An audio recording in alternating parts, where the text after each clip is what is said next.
మీ జీవితంలో మీకు stress and ఒత్తిడి ఉంటే మీ షుగర్ లెవెల్స్ పెరిగే అవకాశాలు ఉన్నాయి. చాలామంది అనుకుంటారు, నేను డైట్ పరంగా చాలా హెల్తీగా తింటున్నాను, వాకింగ్ పోతున్నాను, ఎక్సర్సైజ్ చేస్తున్నాను, అయినా కానీ నా షుగర్ ఎందుకు తగ్గట్లేదు అని.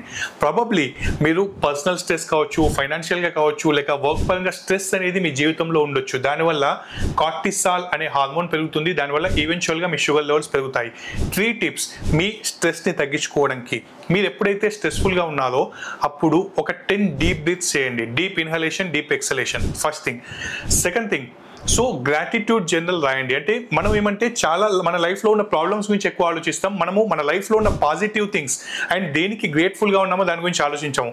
డైలీ పడుకునే ముందు మీ లైఫ్లో మీరు దేనికి గ్రేట్ఫుల్గా ఉన్నారో ఒక 5 థింగ్స్ మీ డైరీలో రాయండి. Third thing, you should have at least 3 friends in your life. మీరు ఏ విషయాన్నైనా ఓపెన్గా మీ ప్రాబ్లమ్స్ని, మీ ఛాలెంజెస్ని, మీరు పడుతున్న బాధల్ని ఓపెన్గా షేర్ చేసుకోవడానికి మీ లైఫ్లో ఒక 3 మనుషులైనా ఉండాలి. అది మీ ఫ్యామిలీ మెంబర్స్ కావచ్చు, మీ ఫ్రెండ్స్ కావచ్చు, ఏవైనా కానీ. సో మీరు ఎప్పుడైతే ఓపెన్గా షేర్ చేసుకుంటారో మీ లోపల ఉన్న బాధ అయినా తగ్గుతుంది. సో ఈ 3 థింగ్స్ మీ స్ట్రెస్ని తగ్గించడానికి హెల్ప్ అవుతుంది. ఎప్పుడైతే మీ స్ట్రెస్ తగ్గుతుందో మీ షుగర్ లెవెల్స్ కూడా తగ్గే అవకాశాలు ఉన్నాయి.